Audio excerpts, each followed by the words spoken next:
আসসালামু আলাইকুম। আমি আব্দুর রাজ্জাক উকিল, মুক্তাগাছড়ি ইউনিয়নের শ্রমিক দলের সভাপতি। আমি আমার সংগঠন নিয়ে আজকে এখানে উপস্থিত হয়েছি, কারণ আমাকে নিয়ে অনেকে আলোচনা সমালোচনা করে, তাদের ভুল ভাঙিয়ে দেওয়ার জন্য। আমি মূলত দীর্ঘদিন পূর্বের থেকে বিএনপি করতাম। যখন নড়িয়া শকিবুর রহমান কিরণ নড়িয়া আসেন, ওই নির্বাচন থেকে শুরু করেছিলাম। আমি নির্বাচন করেছি তার, এবং সেই নির্বাচনে আমি রাজনগরে ইউনিয়নে একটি মিছিল নিয়ে গেছিলাম। আমার এক কর্মী শাহজালাল শিশির হাত ভেঙে গিয়েছিল। কিরণ সাহেব তখন তাকে 1500 টাকা দিয়েছিল। এবং তারপরে এলাকায় ভালো করে নির্বাচনটা ওয়ার করার পরে আমাদের এলাকায় ভোটটা করি। তারপরে ওই নির্বাচন থেকে আমাকে আওয়ামী লীগের লোকজন অনেকে নির্যাতন করেছেন, এবং আমরা নির্বাচনের পরে ফেল করার পরও আমরা কোনো অঙ্গ সংগঠনের কোনো কাজ বাকি রাখি নেই। এর মাঝে আমাকে আজিজুল হাকিম ডাকিয়েছিল। ওই নির্বাচনের পরে আমরা চণ্ডীপুর থেকে আমরা একটা মিছিল নিয়ে ঢাকার উদ্দেশ্যে রওনা করেছিলাম। যে সে জায়গায় একটা প্রোগ্রাম ছিল, সেই জায়গায় চণ্ডীপুর থেকে আমাদের গাড়ি ঘুরিয়ে দেওয়া হয়েছিল, আমাদের মারধর করেছে। আমরা হেঁটে যেয়ে তারপরে আমরা সুরেশ্বর থেকে লঞ্চে উঠছিলাম। আজিজুল হাকিম, ফরিদ আহমেদ রয়্যাল ভাই, বর্তমান সেক্রেটারি থানার সেও ছিল সেই প্রোগ্রামে। আসার সময় আমরা অনেক কষ্ট করে এসেছি। তারপরে আমার এলাকায় একটা দোকান ছিল, সেই দোকানটা ফরিদ আহমেদ রয়্যাল ভাইয়ের বাড়ির এখানে দোকানটা ছিল। আওয়ামী লীগের লোকজন আমার সেই দোকানটাও ভেঙে দিয়েছে।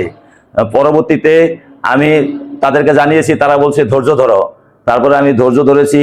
তারপরে এই একে একে তাদের যত প্রোগ্রাম ছিল সেই প্রোগ্রামগুলি করেছিলাম।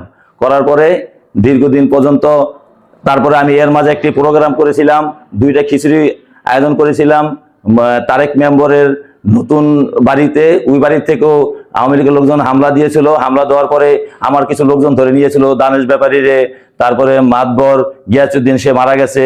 ওই জায়গায় আমার অনেক অর্থ ব্যয় হয়েছিল। ওই আমলে আমার অনেক মামলা দামলা ছিল, 4-5টা। আমি নির্যাতিত তখন থেকে।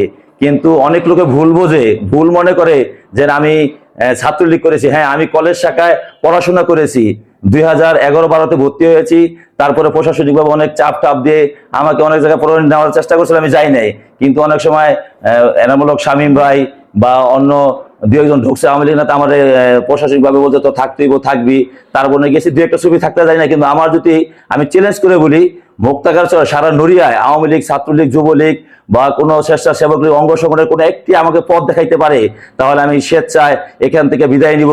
এবং আপনাদের সকলের নড়িয়াবাসীর থেকে আমি এই বিচার রাখলাম, আমাকে আপনি বিচার করবেন। নয়তো যারা আমার বিরুদ্ধে এই সোচ্চার এবং মিথ্যাচার কথাবার্তা বলে, তাদের বিরুদ্ধে আমি বিচার চাই। আর আমি বর্তমান নড়িয়া ও সখীপুরের গণমানুষের নেতা, বর্তমান এমপি মহোদয় আলহাজ শফিকুর রহমান কিরণ ভাইয়ের কাছেও আমার আকুল আবেদন, এটাকে আপনি দেখেন। আমি একজন আপনার নির্যাতিত কর্মী।